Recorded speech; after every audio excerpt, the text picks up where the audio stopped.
अच्छा, ये electric current का पार्ट 4 है आज जो मैं इसको अपलोड करने जा रहा हूँ, और ये अपना लास्ट पार्ट है।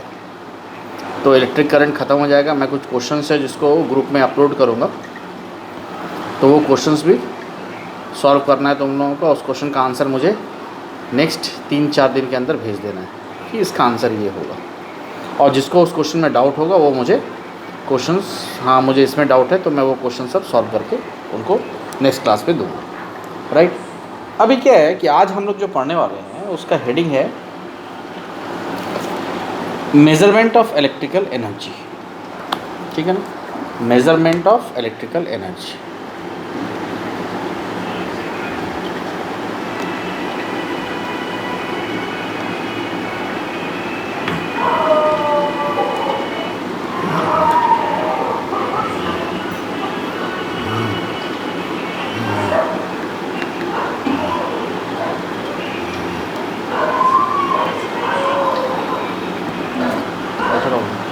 मेज़रमेंट ऑफ इलेक्ट्रिक एनर्जी क्या होता है?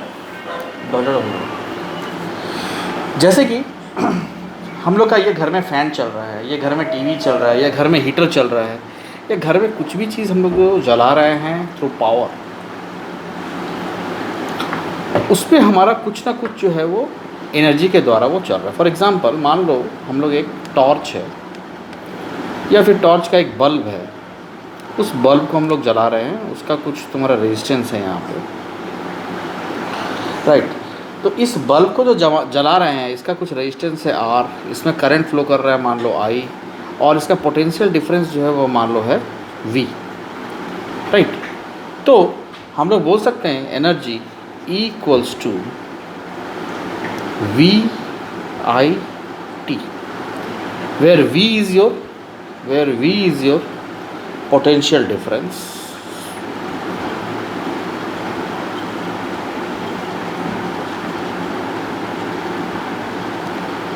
I is your current and T is your time, ठीक है ना।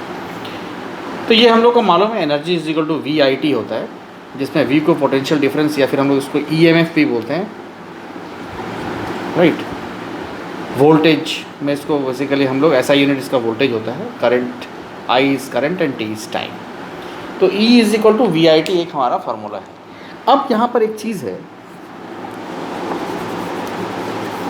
देखो हम लोगों को मालूम है कि according to Ohm's law V is equal to I into R, right. तो ये फार्मूला हमारा जो हम लोग को मिला है E equals to V I T, वहाँ पर V के जगह अगर मैं आई आर लिख दूँ तो ये क्या हो जाएगा, I R into I T, that is equals to I square R T. तो हम लोग को E का एक और फार्मूला मिल गया, क्या, आई स्क्वायर आर इंटू टी। तो ये हमारा एनर्जी का एक और फार्मूला हो गया। एक ये था जो हम लोगों ने पहले देखा, और एक ये एनर्जी का फार्मूला है। हम लोग यहाँ से एनर्जी का एक और फार्मूला यूज़ कर सकते हैं। यहाँ से इस फार्मूला ओम्स लॉ से देखो, I is equal to V by R होता है, राइट। और इसको अगर मैं इस इक्वेशन में पुट कर दूँ तो E इक्वल्स टू आई के जगह V बाई आर का whole square into R into T, this is equals to V square by R square into R into T, and this is equals to R, और ये are एक are रह जाएगा यहाँ पे, तो V square by R into T. So ये मेरा एक और फार्मूला हो गया एनर्जी का। सो इस तरह से हम लोग यहाँ पे देख रहे हैं कि हम लोग का एनर्जी का टोटल यहाँ पे 3 फार्मूला हो गया। एक हो गया वी आई टी, एक हो गया आई स्क्वायर आर टी, और एक हो गया V square by R into T. और एक चीज़ इंपॉर्टेंट है, हम लोग को जो मालूम है एनर्जी का जो एसआई यूनिट होता है, एनर्जी का जो एसआई यूनिट होता है उसको हम लोग बोलते हैं जूल्स, राइट। तो एनर्जी का यूनिट भी लिख के रखना, जो कि बहुत ही कॉमन है। एनर्जी का यूनिट कितना होता है, एसआई यूनिट क्या है, एनर्जी का एसआई यूनिट होता है हमारा जूल्स, राइट। तो ये भी तुम लोगों को लिख के रखना है यहाँ पे। अब यहाँ पे एक चीज़ देखो, और एक चीज़ है यहाँ पे कि अगर मान लो हम लोग लिखें अमाउंट ऑफ वर्क, एक ही सब, ये सब एक ही चीज़ है। Amount of work Work is nothing but energy again. So W equals to Q into V. So what is Q? When Q means charge, एक है ना इलेक्ट्रिक चार्ज. Q का मतलब यहाँ पर क्या है? Electric charge. तो इसको हम लोग कैसे पूरा पढ़ेंगे?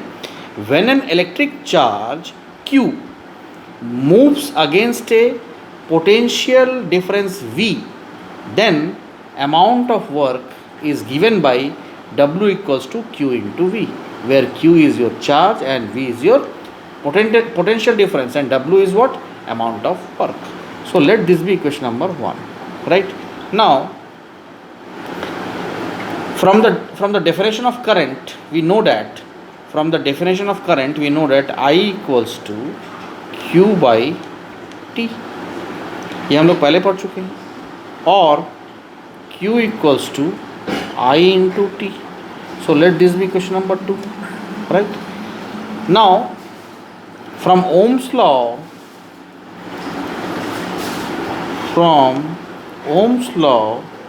we know that V equals to IR or V by I equals to R. Right? Let this be question number 3. Now substituting the value of Q and equation 1 में अगर हम लोग पुट कर देते हैं इस वैल्यू को, इस तीनों का इक्वेशन का इस्तेमाल करते हैं तो क्या हो जाएगा? W equals to I into T into IR equals to V into I into T. Right? तो यहाँ स्टार्टिंग में जो मैं तुम लोग को दिखाया था E इक्वल्स टू VIT, तो वो तुम एनर्जी लिखो या वर्क लिखो. Work is also an energy. So E equals to VIT, hence proved. तो हम लोग ऐसे भी एनर्जी को डिफाइन कर सकते हैं. राइट? तो ये एक और तरीका हो गया. ये भी आसान है बहुत. अभी देखो यहाँ पर और एक चीज़ बहुत इंपॉर्टेंट है. मैं जो बताया कि SI unit of electric energy is 1 joule, where ये लिख के रखो 1 joule is equal to 1 volt into 1 ampere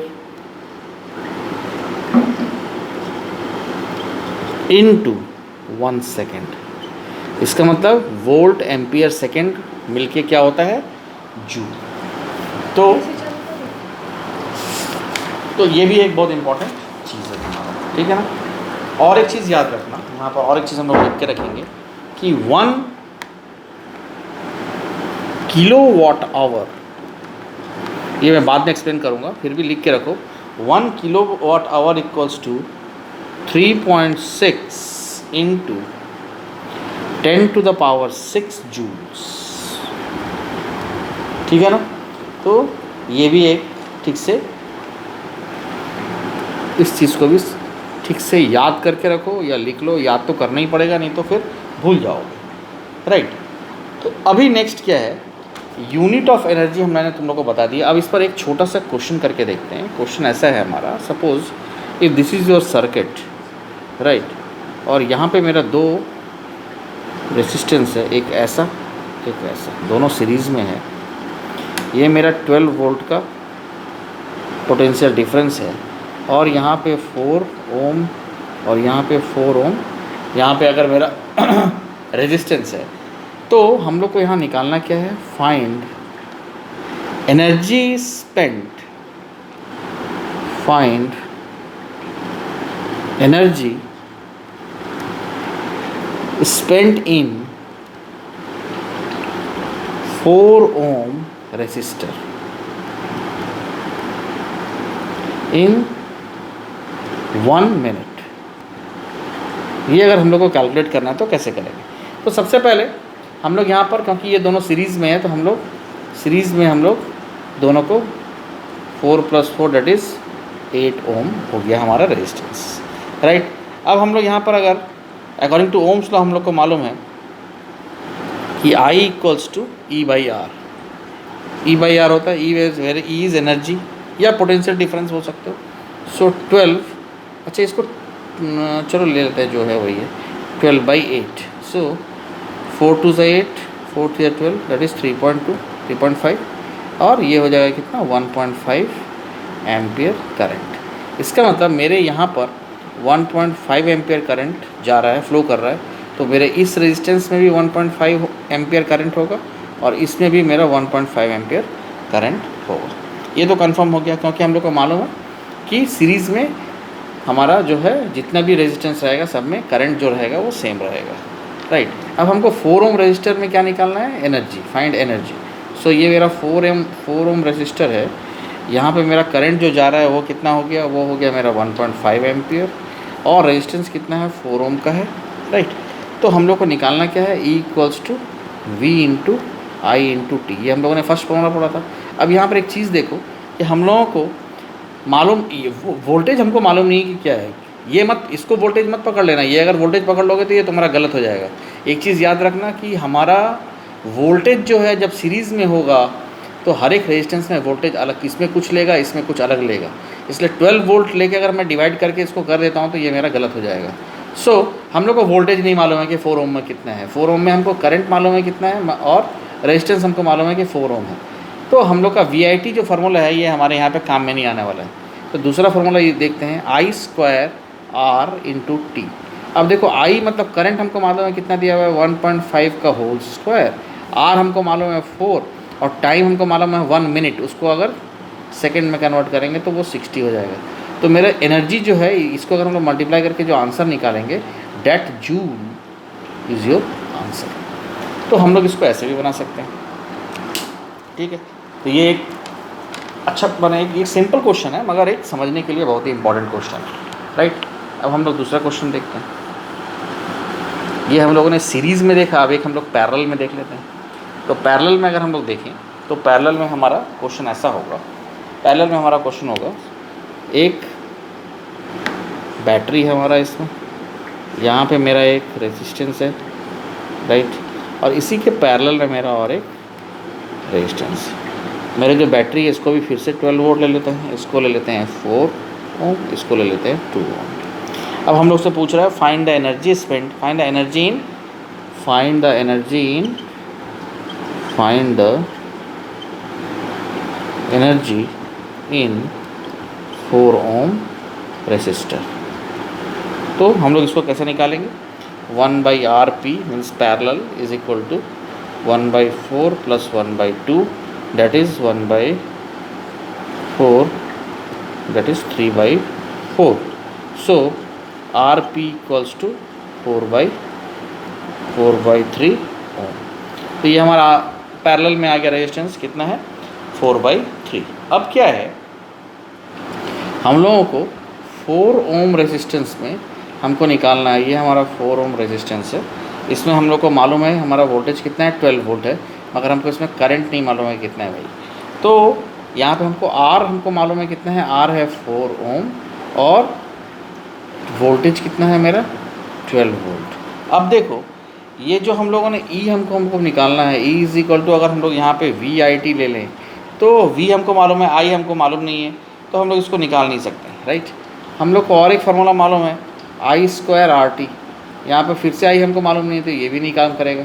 अब नेक्स्ट देखते हैं V² इंटू टी, यस ये हमारा काम कर जाएगा, क्योंकि हमको V और R मालूम है और T हमको मालूम है, हमको क्योंकि उसको 4 ओम रजिस्टर इन 1 मिनट लिख लेते हैं।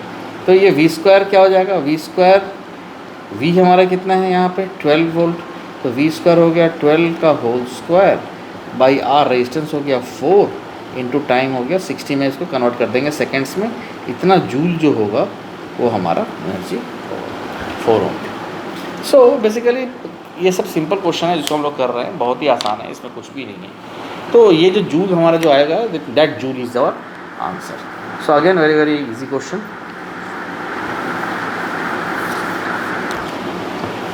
ठीक है, तो मुझे लगता है कि अभी तक इतना तो तुम लोग समझ ही गए होगे कि अब क्या है। नेक्स्ट जो हम लोग देखने वाले हैं उसको हम लोग बोलेंगे इलेक्ट्रिक पावर। नेक्स्ट जो हमारा हेडिंग होगा इलेक्ट्रिक पावर। इलेक्ट्रिक पावर क्या चीज़ है, हम लोग को मालूम है कि पावर का जो तुम्हारा फार्मूला होता है, power equals to what, work done by time taken, work by time, right. या फिर हम लोग बोल सकते हैं रेट ऑफ डूइंग वर्क, हम लोग इसको ऐसा ही बोलते हैं, rate of doing work is a power, right. So power को हम लोग क्या लिख सकते हैं, P equals to E by T, ऐसा लिख सकते हैं। अब E का हम लोग को 3 फार्मूला मालूम है, तो हम लोग तीनों को यहाँ पुट करके देखेंगे। तो एक करेंगे VIT by T, that is VI, this is your first formula, right. Second formula क्या हो जाएगा, हम लोग को मालूम है, और क्या होता है हमारा I स्क्वायर आर टी, फिर से उसको T से डिवाइड कर देंगे, तो ये क्या हो जाएगा I स्क्वायर आर, ये दूसरा फार्मूला हो गया। और तीसरा फार्मूला हम लोग को क्या मालूम है, V square by R into T, इसको अगर T से डिवाइड कर दें तो हमारा फार्मूला क्या हो जाएगा, V square by R. So this is your third formula. तो हम लोग का यहाँ से अगर हम लोग देखें तो हमारा 3 फार्मूला जो निकल के आया है पावर का, वो हमारा क्या क्या है, वो हमारा है P equals to VI, P equals to I square R and P equals to V square by R. तो ये तीनों जो फार्मूला हमारे पास आया है, इस तीनों फार्मूला में एक चीज़ देखना कि इस तीनों फार्मूला में हमारा टाइम नहीं है। तो एनर्जी में और पावर में डिफरेंस सिर्फ यही है कि उसमें हर एक हमारे फार्मूला में टाइम है और इसके हर एक फार्मूला में हमारे पास टाइम नहीं है, राइट। तो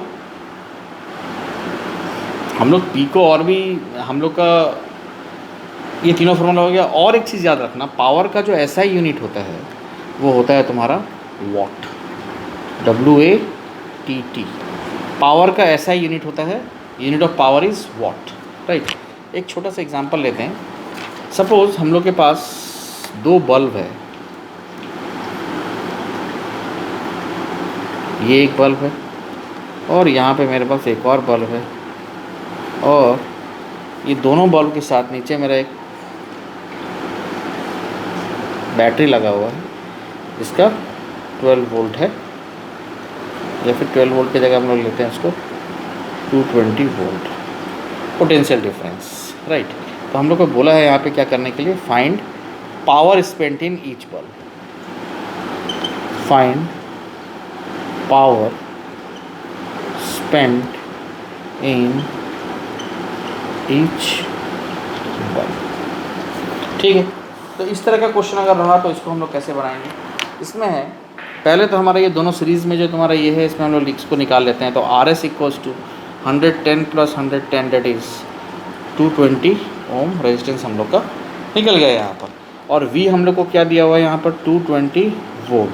तो according to Ohm's law I क्या हो जाएगा तुम्हारा V बाई आर, और V बाई आर क्या है 220 by 220 that is 1 ampere current हमारा फ्लो कर रहा है इस सर्किट, राइट। अब हम लोग को ईच 110 ओम में हम लोग को बोल रहा है निकालने के लिए क्या, कि इसका ये क्या होगा। तो हम लोग कैसे निकालेंगे उसको देखो।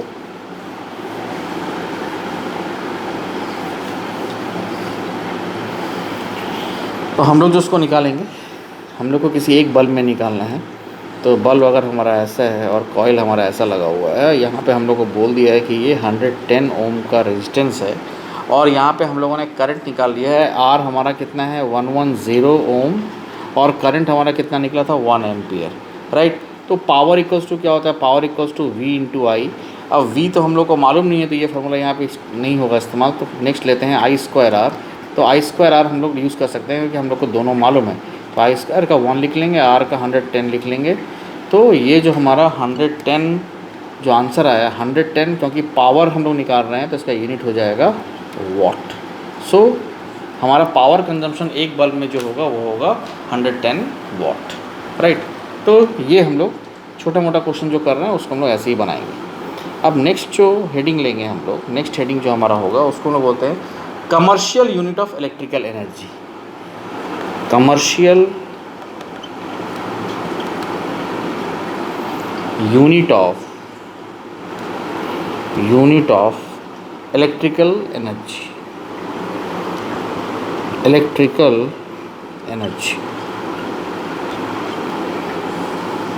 राइट। इसको इस चीज़ को समझने के लिए हम लोग को, मैं पहले एकदम वीडियो में जब स्टार्ट किया था तो उस समय मैं बताया था कि किलो वॉट आवर ये जो है ये यूनिट ऑफ एनर्जी होता है किलोवाट आवर, राइट। सो हम लोग को मालूम है कि power is equal to what, power equals to energy by time, right, और energy equals to power into time. And power को हम लोग तुम्हारा वाट या किलोवाट दोनों में ही हम लोग उसको ये कर सकते हैं, और टाइम का मतलब क्या होता है, आवर। सो एनर्जी क्या हो गया तुम्हारा, kilowatt hour, right, kilowatt hour हो गया। तो हम लोग बोल सकते हैं 1 kilowatt hour equals to 1 unit.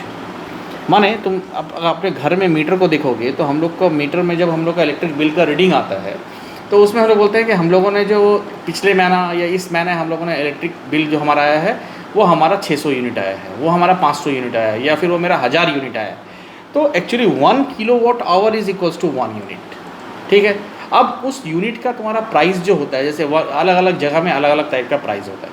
ऐसा नहीं है कि मैं यहाँ पर अगर 1 यूनिट का 5 रुपये पे कर रहा हूँ तो दूसरी जगह भी उसका 5 रुपये ही होगा, दूसरी जगह हो सकता है उससे कम हो या उससे ज़्यादा भी हो सकता है। वो एरिया के ऊपर डिपेंड करता है कि वहाँ पर 1 यूनिट का कितना चार्ज है, right.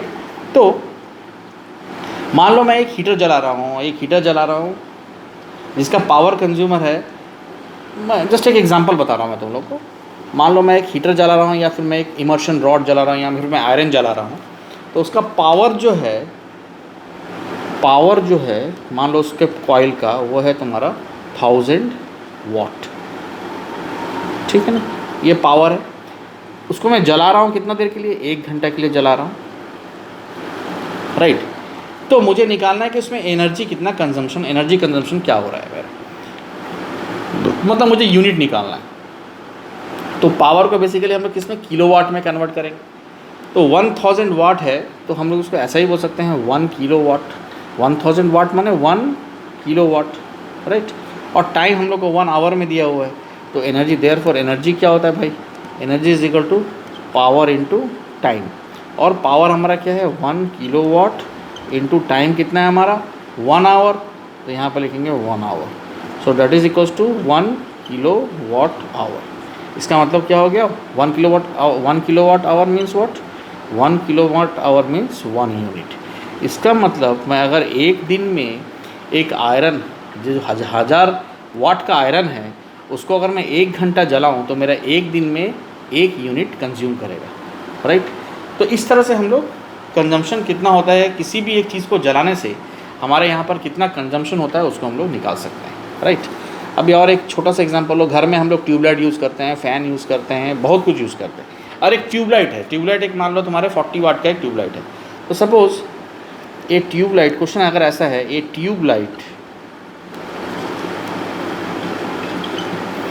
Tubelight of power, right, 40 watt runs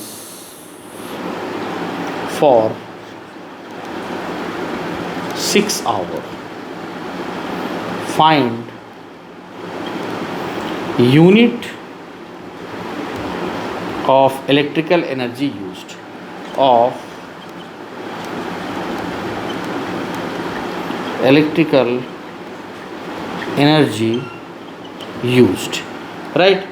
So E equals to what, P into T, that is equals to, हम लोग का P क्या होगा भाई, P हम लोग को कितना दिया हुआ है 40 वाट।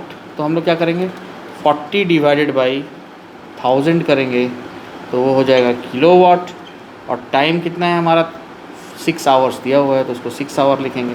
तो यहाँ पर इसको जो भी कट उठ के होगा हमारा 24/100 kilowatt hour, right, that is equals to 0.24 kilowatt hour. अब एक चीज़ का ध्यान दो कि अगर एक ट्यूबलाइट, जनरली एक ट्यूबलाइट का तुम्हारा वाटेज जो होता है 40 से 60 के बीच में ही होता है, उससे ज़्यादा नहीं होता है। तो एक 40 वाट का ट्यूबलाइट को अगर तुम सारा दिन 6 घंटा जलाओगे तो भी तुम्हारा 1 यूनिट कंज्यूम नहीं होगा, क्योंकि हम लोग को मालूम है कि 1 kilowatt hour equals to 1 unit, right. और यहाँ तो हमारा 0.24 आया है, मतलब 1 से काफ़ी कम आया है, ठीक है ना। तो हम लोग एक ट्यूबलाइट को 6 घंटा भी अगर जलाते हैं तो हमारा पावर कंजम्पशन जो है वो तुम्हारा इससे ज़्यादा नहीं होगा, 1 यूनिट भी नहीं होता है एक दिन में, राइट। तो कितना कम होता है। तो अगर तुमको पावर निकालना आता है या फिर एनर्जी कंजम्पशन कितना हो रहा है वो निकालना अगर आता है, तो तुम खुद भी कैलकुलेट कर सकते हो कि तुम्हारे इस घर का सारे महीने का, अगर तुम एक फ्रिज चला रहे हो, एक टीवी चला रहे हो, एक अगर तुम गीज़र चला रहे हो, तुम अगर वॉशिंग मशीन चला रहे हो, तो सबका अगर तुमको ये मालूम है कि उसका पावर कंजम्पशन क्या है, उसमें पावर कितना कंज्यूम कर रहा है, तो तुम आराम से एनर्जी कितना लग रहा है, महीने में तुम्हारा कितना यूनिट उठ सकता है, ये तुम अच्छे से कैलकुलेट कर सकते हो। इज़ वेरी वेरी ईजी, ठीक है ना। अब हम लोग नेक्स्ट चीज़ जो देखेंगे, find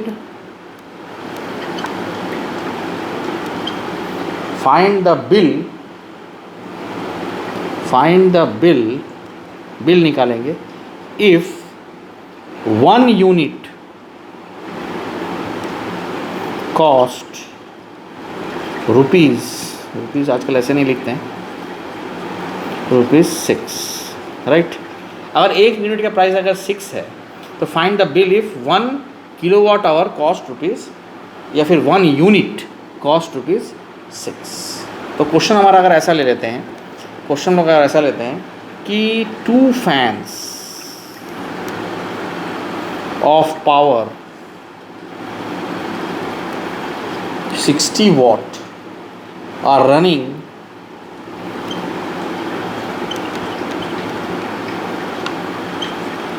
for 6 hours every day.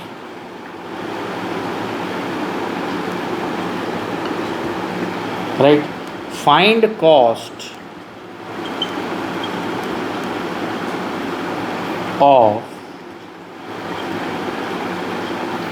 every cost of energy for 1 month.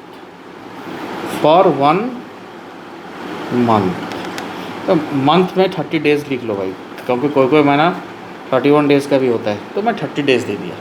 तो हम लोग को मालूम है एनर्जी इक्वल्स टू की पावर इनटू टाइम। पावर कितना है यहाँ पे हम लोग को दिया हुआ, हाँ, तो 2 फैन है और 60 वाट करके है, तो कितना हो जाएगा 120 डिवाइड बाई 1000 से कर देंगे तो क्या हो जाएगा किलोवाट। और टाइम कितना है तुम्हारा 6 आवर्स, तो हम लोग उसको 6 आवर्स मैंने 6 ही लिखेंगे।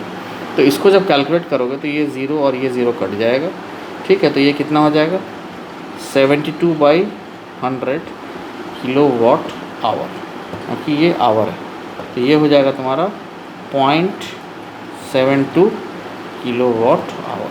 तो अगेन देखो कि अगर मेरा 2 फैन 60 वाट का चलता है 6 घंटा सारा दिन, तो भी मेरा 1 यूनिट बिल नहीं आ रहा। अब देखो हम लोग का ये कितना 0.72 किलोवाट आवर इन 1 डे खर्चा हुआ है, इन 1 डे, ये तो 1 दिन में हुआ। अब क्या है, therefore in 30 days equals to 30 into, ठीक है ना, कितना हो जाएगा 30 इंटू 0.72। तो 30 इंटू 0.72 को अगर 72 को अगर 3 से मल्टीप्लाई करें तो ये हो गया 6, ये हो गया 216 और एक 0 लगा रहे हैं, ठीक है। तो हमारा 2 के बाद पॉइंट है, माने 21.6 जूल ये आएगा मेरा, राइट। या फिर 21.6 हम लोग इसको क्या जूल नहीं लिखे, क्योंकि हम लोग यहाँ पर निकाल रहे हैं पावर एनर्जी, तो हम लोग इसको लिखेंगे किलो वाट आवर। तो 21.6 किलोवाट आवर मेरा 1 महीना में मेरा खर्चा हो रहा है। तो मेरा बिल कितना आ जाएगा, बिल यहाँ निकाल लेते हैं। तो बिल हमारा कितना, 1 यूनिट का कितना प्राइस है 6 रुपीज़, तो 6 इंटू 21.6। सो इसको अगर 21.6 को अगर 6 से मल्टीप्लाई करें तो 6 6 36, 3 6 6 और 8 9 12, माने तुम्हारा 129 रुपया हम लोग का बिल, हमारा 129 रुपया 6 पैसा हमारा बिल, इस तरह का बिल आएगा। तो बेसिकली हम लोग कैलकुलेशन जो करेंगे, बिल का जो कैलकुलेशन होता है वो ऐसे ही होता है जैसे मैं निकाल के दिखाया। और मुझे लगता नहीं है कि ये क्वेश्चन तुम लोग को इतना भी टफ लगेगा कि तुम इसको सॉल्व नहीं कर पाओगे। Is very very easy question. अभी मैं कुछ और 2-4 चीज़ तुम लोग को बताने वाला हूँ, which is very very important to you. जैसे कि देखो यहाँ पे सबसे पहले तो एक इम्पॉर्टेंट चीज़ मैं ये बताने वाला हूँ तुम लोग को कि अर्थिंग, अर्थिंग चीज़ क्या है। अर्थिंग एक टॉपिक है बेसिकली। मैं सिर्फ अर्थिंग का तुमको ये दिखा दूं कि अर्थिंग बेसिकली हम लोग जो दिखाते हैं वो तुम्हारा अर्थिंग का साइन हम लोग ऐसे दिखाया जाता है, साइन उसका अर्थिंग का ऐसा होता है। अर्थिंग हम लोग क्यों करते हैं?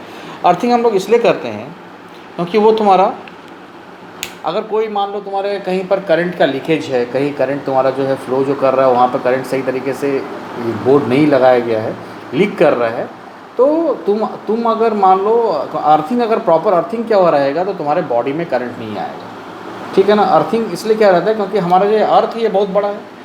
तो ये अर्थ इतना बड़ा है कि हमारा ये अगर छोटा मोटा अगर करंट अगर लीकेज भी कर रहा है तो वो उसको एब्जॉर्ब कर लेता है, इसलिए हम लोग को करंट नहीं मारता। तुम देखोगे कि हमारे घर वर में जो प्रमोटर लोग जो फ्लैट बनाता है वहाँ पे जो अर्थिंग है वो प्रॉपर नहीं किया हुआ रहता है, मगर फिर भी हम लोग को उतना करंट माने करंट नहीं मारता है इनफैक्ट। क्यों? क्योंकि उतना प्रॉपर अर्थिंग, अगर थोड़ा बहुत भी अर्थिंग किया हुआ है तो भी तुम्हारा वो जितना भी हमारा ये जो अर्थ है उसको बेसिकली पूरा ये कर लेता है, उसको सोक कर लेता है। अब यहाँ पर एक दो चीज़ बताऊँगा मैं तुम लोग को। हम लोग 3 पिन प्लग जो यूज़ करते हैं, 3 पिन प्लग मतलब क्या है, देखना तुम्हारा एक ऐसा प्लग होता है भाई जिसमें तुम्हारा 3 तरह का, यहाँ पर एक छेद, यहाँ पर एक छेद, यहाँ पर एक होल रहता है, राइट। इस प्लग को लगाया जाता है, पीछे 3 पिन रहता है और यहाँ पर हमारा 3 होल रहता है। तो पहले सबसे ऊपर वाला जो होल रहता है इन जनरल उसको हम लोग बोलते हैं अर्थ। वो अर्थिंग क्या रहता है, उसको हम लोग बोलते हैं अर्थ पिन। जो लेफ्ट हैंड साइड में रहता है उसको हम लोग बोलते हैं न्यूट्रल, और जो हमारा राइट हैंड साइड में रहता है उसको हम लोग बोलते हैं फेज, ठीक है ना।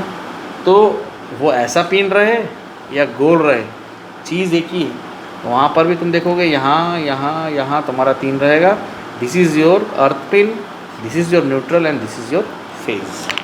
तो ये चीज़ है जो कलर है, जो बेसिकली ये जो तुम्हारा किसको न्यूट्रल बोलते हैं किसको फेज बोलते हैं, ये तुम्हारा जानना बहुत ज़रूरी है क्योंकि ये भी एक पार्ट ऑफ माने हमारा सब्जेक्ट ही है। और एक चीज़ बताऊंगा, conventional colour codes of wire. Conventional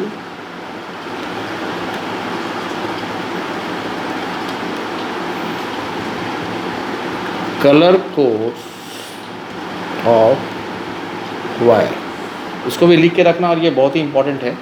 सबसे पहले तो यहाँ मैं लिखूँगा वायर्स, राइट।